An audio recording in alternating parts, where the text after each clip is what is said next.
You know, with all the Marvel shows that have come out over the last couple of years, there have been a lot of those episodes where I've watched them, I've liked them at first, and then a week goes by and you're like, "Oh, this is kind of shit." But I've been doing a lot of thinking regarding a lot of the MCU content recently, and I don't think it's necessarily them making bad or good content. I think they're just making a lot of forgettable content. And you could say the same thing about Star Wars. I would say Star Wars is in complete different territory of its own right now. I actually really enjoyed Ahsoka. I'd probably give it an 8 out of 10. But for the most part, some of the stuff that they've been doing over the last couple years, like Kenobi, Book of Boba Fett, Mando Season 3, even though I like Mando Season 3 and Book of Boba Fett a little bit, they're rather forgettable. And if they're not forgettable, they're rarely ever great, sometimes they're good, and most of the time they're bad. So I say all that just to say that I think last week's first episode for Loki Season 2 was probably my favorite first episode for any season that we've gotten from Marvel so far. And I never do this because I want to get the videos out as quickly as I possibly can, but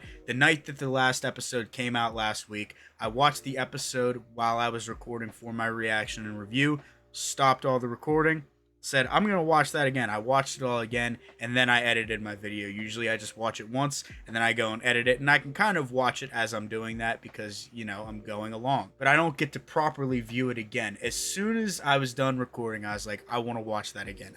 I thought it was so great. They brought over all of the great elements from the first season, doubled it, and just added so much more creativity and uniqueness to it. I mean, the first season, I think the direction was good. I think Kate Herron was a really good director and kind of showrunner for the first season, but obviously she's no more. She went on to do other things. And now we got the guys who did Moon Knight. And Moon Knight is one of those shows that I think is underrated. I think it's one of the Marvel shows that a lot of people dog on, that I don't think should be dogged on as much. Obviously, I'm not an MCU show defender. I mean, I hate She-Hulk. There's a lot of other things that I don't like that Disney Plus has put out. Secret Invasion being terrible. Hawkeye, it's not really great. Falcon and Winter Soldier introduces cool elements for the future, but it really doesn't do it for me. I think the character dynamic between Mobius and Loki is continuing to be one of my favorite aspects of this show and really the MCU right now. And them just adding Ke Huy Quan into this cast, dude, it's magic.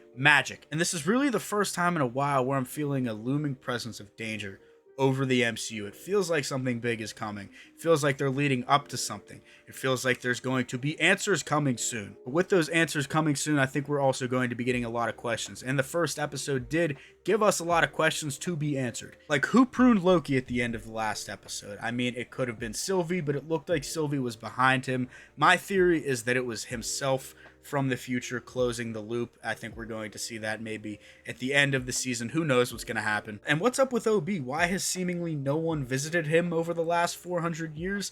Why did Mobius not really remember their encounter? Is he a Kang creation or a variant? Because he seems to be secluded from the rest of the TVA and intentionally kept away from everybody, if that is the case, and they're doing this whole thing with erasure of minds and whatnot. And he said last episode that he wrote the TVA handbook, and it seems like he's the inventor of the TVA. He invents all the gadgets and gizmos that they use, all the 80s aesthetic stuff. So does that mean that he could possibly be working with Kang, and maybe he created Miss Minutes? Who knows? I'm getting way too ahead of myself. There's so many different things that could be answered in this episode and the rest of the episodes in this season, so that makes me very, very excited. Before we get started, though, do me a favor. If you're new to the channel, please consider hitting that subscribe button, like button, turning on post notifications. Whatever you guys want to do to support the channel, I would greatly appreciate it. And if you're interested in seeing full-length versions of this reaction or any other reaction that I have on the channel, as well as early access to said reactions, you'll find them right here on YouTube on my membership page. So if you guys could check those out as well, I would greatly appreciate it. So without further ado, I'm super excited. So let's go. That's who built this place. That's who's coming back. Yeah, like I said, I'm really starting to feel the looming presence of Kang in the MCU and what kind of dangers he's going to bring to the table. Like that scene where Loki reappeared after time slipping in the present, or at least the present that we're in the perspective of, if that makes any sense. But that scene is where I really started to feel the seriousness of it. And I feel like that seriousness is only going to grow over the course of this season. Regardless of the state of Marvel, this fanfare will always be fantastic. This music has just become iconic. They didn't notice it at all. But you said you wanted to find Sylvie, right? With Dox and X5 not responding, what's our only lead? was gonna say, I thought that was him, based off the trailers. Is that him, or is it a variant of him? Will there be a Zaniac 2? A sequel for the fans? Mobius! Whoa! Nice to see you haven't forgotten about the little people. Used to work with him. Yeah. He's a friend from work. Could all use a drink, right? What are you drinking? Surprise me. So I'm assuming he's acting like he's undercover because he got caught, but he actually went AWOL, wanting to live a life of his own on the timeline. Because it seems like in the first episode they got to him. Brad Wolf, can I get your autograph? Anything for... Hey! Oh. So since this is on the sacred timeline and they've stopped pruning branches, this is going to cause some mischief.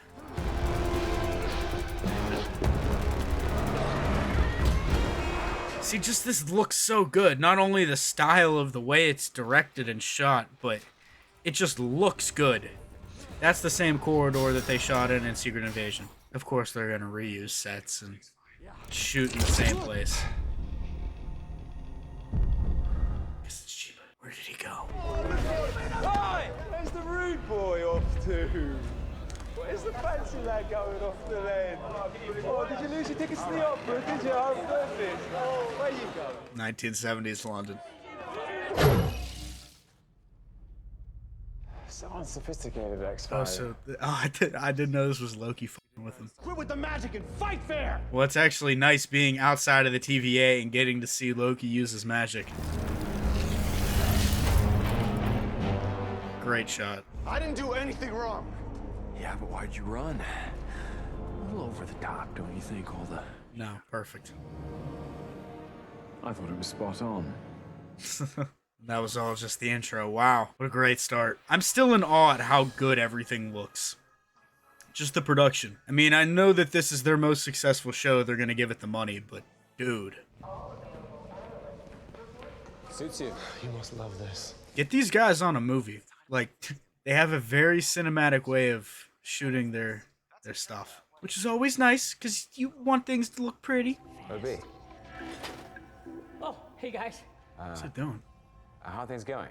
Well, the loom is in rough shape, but I'm trying to figure out a retrofit device to handle all those new branches. So the function of the loom, it looks like it's funneling all of the branch timelines, all these different branches into the sacred one, right? So that's one complaint I've seen so far about this season, is that it's a little too complicated for, fans of the MCU that aren't as invested. No hits. With Miss Minutes down, the analysts are running traces manually. Is Miss Minutes down, or is she just off the radar? I assume off the radar. Renslayer erased the data from her temp pad, but I was able to piece together who sent the last message. Who? Was she messaging with He Who Remains, or Victor Timely, or a different Kang variant, or what? Because she seemed like she knew where she was going at the end of last season. Miss Minutes is helping Renslayer. What? That explains the radio silence. Yeah, so Miss Minutes let her know where to find Victor Timely, I assume? Because it looked like in the trailers they were going to meet at least at some point. X5 says it somehow blocks TVA tracking. That's not what it does. Haven't you read the TVA guidebook? I mean, I've memorized it, but... Obi's life work. Like, we all love the TVA aesthetic, but I feel like there's something new added to that aesthetic every week. Like, there's something like, oh, that's really cool, in every episode, which I love. What did he do to this temp pad? It blocks your trackers. No, it doesn't. Yeah, no shit. What is it designed for, X5? But weren't you the one blabbering on and on about how we all had lives on the timeline? Well, I went down and got my life. What exactly are you mad at me about? See, like I said, inspiration towards him. Everyone here knows what you're doing, You're just trying to make up for all the terrible, awful shit you've done in your life, you pathetic little man. Okay, that's enough. You should stop talking for the sake of you. At the end of the day, you just make everything worse. For Mobius, for B-15, for your mother. You touched a nerve. Maybe a couple of nerves. You're a villain. You're good at it. Do that. I think they're setting him up to be the Prime Avenger. I know super off topic for this scene, but like they did in the comics, I think come time for like Secret Wars and Kang Dynasty, I think that's what he's going to be. It's the real me. loser. Always have been. Always will be. Last season was a lot of fun, but it had its serious moments. This one feels a lot more serious. Not only this scene, but this episode and just the whole tone. Like I said, looming danger. He needs therapy. I can recommend someone. Okay, I want to work that out. I got a little tense. Hey, you want to hear a good one? Knock, knock. Who's there? Brad. Brad who? That's showbiz. And I don't want that to happen to you. It took a few seconds, but I got it. You're not an analyst. I'm not a hunter. None of this is real. I mean, who even are you? He's a jet ski man. You know how he was Lightning McQueen in Cars? He's a jet ski on the Sacred Timeline. Not a jet ski salesman. He is the jet ski. He has the soul of a jet ski. You need to wake up. I'm awake. God, no, you're asleep. You need to wake up, Mobius. You're just a nowhere man. You're a nowhere man. You're a silly little man. I didn't expect him to break Mobius of all people. What was that? Nothing. You okay? I'm fine. What happened back there? Seems like he got under your skin. Nope. He didn't get under my skin. He got under your skin. We all just witnessed the same thing, right? And I can... Where are we? I was following you. That's what I was wondering. It's like, where are we going? Amazing. You know, sometimes the rage builds up and you just gotta let it out. You remember that time? I was so angry with my father and my brother, I went down to Earth and I held the whole of New York City hostage with an alien army, tried to use the Mind Stone on Tony Stark. It didn't work, so I threw him off the building. No, it doesn't ring a bell. You never wanted to visit your place on the timeline? I mean, don't you want to see the life you're supposed to live before they kidnapped you and brought you into the TVA? Not really. He is lying through his teeth right now. X5 is a good hunter. Does it really make sense that he could spend all that time down there and not find Sylvie? He found her, but maybe didn't turn her in because he wants to continue to live his best life on the timeline. Exactly. Yeah, it looks like it's funneling like a whole bunch of different branches into one, or one like big one, or at least managing them so they're not out of control. Oh,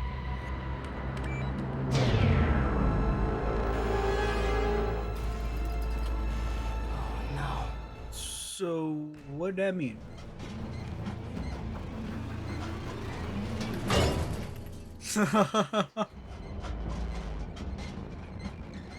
Where's B-15? What is this? Hot chocolate Polar Express?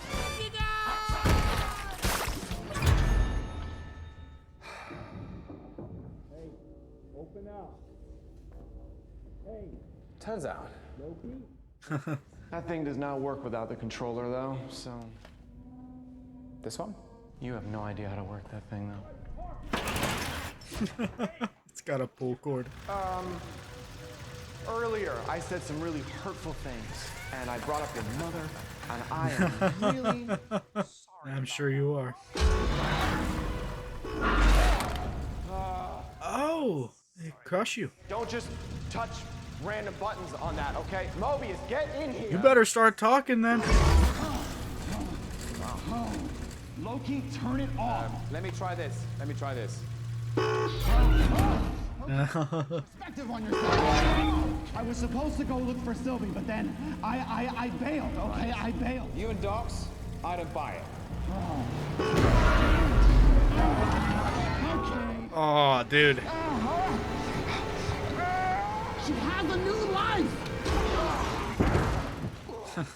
See what I mean? Whenever I say, like, aesthetically, they never fail to introduce something new. It grabs your attention and you're like, what is that? That is cool. See? A little bit of mischief. Only as good as your plan. Thank you. Let's go, Zaniac. Now you're telling me that was... Hell of a performance. It's planned. X-Men. Obi? We're all gonna die? We're all gonna die. Oh, hey, Why? nice to meet you. We're all gonna die. Oh, okay. You wrote the TVA guidebook. You've read it? He's a Read big it. I fan. practically memorized it. Will you sign mine for me? Of course I will. Happy to do it. Yeah, just next to your picture. Then. Hold on. He's got his picture in there too. The containment doors are locked, and only the person who designed it can open it with a live scan of his temporal aura. He who remains. and he's dead. So without Miss Minutes to help us override the lock, we're stuck.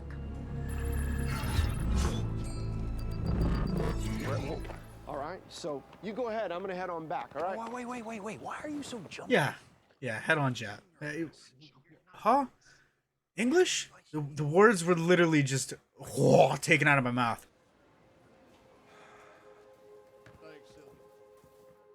You could tell she was very happy to be living a life of her own. Listen, I haven't got all day. Are you gonna order something? Or what? Can we talk? I mean, I know they didn't end on the best terms, but they didn't end on the worst terms either, so... I've been pulled through time. I was in the future, and I saw you. The TVA is in danger, and you were there. I need to know why. I have no intention of going back there. My life's here now. How long has she been here? Like, what year did she get to this branch? At the end of last episode, I can't remember what the year said, but it seems like she's been here for a little while. You like it here? You like this place? You've made a home? Yes, my home. McDonald's. But I brought you Sylvie. I did that. Yeah. I held up my end of the bargain. Now you hold up your end of the bargain and you get me back to the sacred timeline, like you said. I don't think that's gonna happen. Get it to go when we get up and we get out of here. How about that? You're like a broken record. It's like, get me back to the sacred timeline. It's like, although now it's just get me out of here, which is this a setup? Is it a setup? We are all gonna die. This is gone unless we... All this for Sylvie? I don't buy it. They're gonna bomb every branch. But why? What is her motivation? General Docs? They've pruned 30% of the branches. Is Mobius on the ground yet? Yeesh.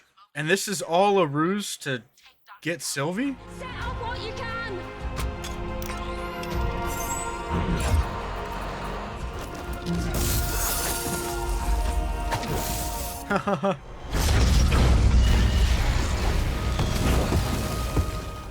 Is this all of Dox's loyalists? Everyone who didn't escape. Well, that was quick. What was her motivation in doing all that?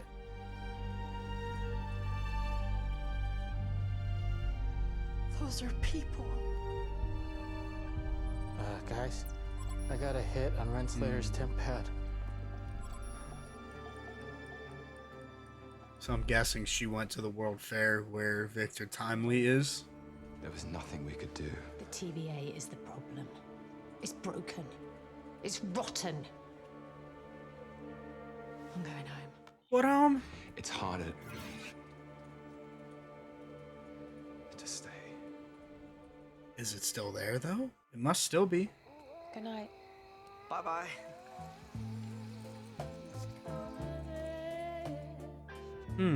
Alright, so this season is continuing to very much impress me and fulfill my expectations for what I thought this season was going to be. I didn't think this episode was as good as the first one, but it continues the overall vibe from the first episode. It continues that dark and more imminent tone that we experienced in that first episode and really didn't feel in the first season. The first season kind of had a more fun, campy vibe to it, and it had the TVA aesthetic and like this mysterious kind of uncomfortableness to it, but it felt very standard. And what we're seeing in this season, we're feeling all of those same feelings about the story and about the TVA itself, but it feels a little more serious. It feels a little bit more dangerous. But the thing I continue to praise about this season so far is just the overall flavor and direction and the uniqueness, the style to what these directors are doing with this footage and with this story that they have on their hands is so well done so far. And regarding the story of this show so far, I think unlike the first season, we're going to see this story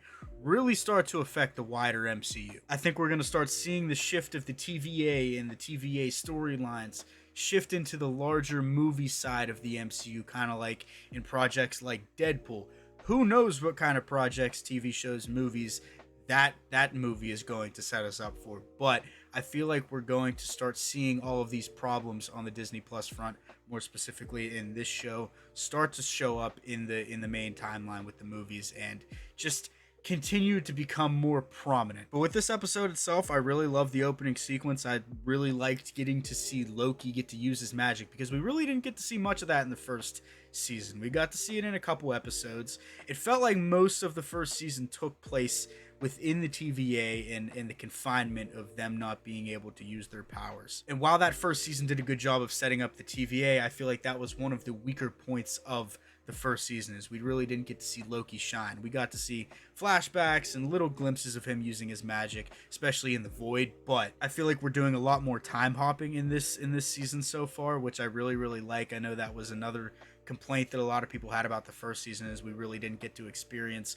all of these different timelines and branches that the trailers and, you know, the rumors of the show itself were leading up to be. But I really like the opening sequence, the chase, getting to see him use his magic, and we get to see a more villainous, dark side of Loki in this episode. And while he has become very reserved in the way he deals with people and deals with things now, he still is that 2012 Avengers Loki, and I think he's different from the Ragnarok Loki that we experienced, or at least the main timeline MCU Loki that is dead. I think he is compassionate like that Loki became towards the end of his life, but I feel like he's a lot more darker. He'll do a lot more violent and intense things to get what he wants, and I think that that was very much at play in whenever he was torturing Brad. I thought that little maneuver that him and Mobius did, I thought was fantastic. I liked the little play on you know, acting and Mobius being an analyst and stuff. I thought that joke was great. And speaking of that whole little ruse that Loki and Mobius pulled, their ever-growing relationship, kind of like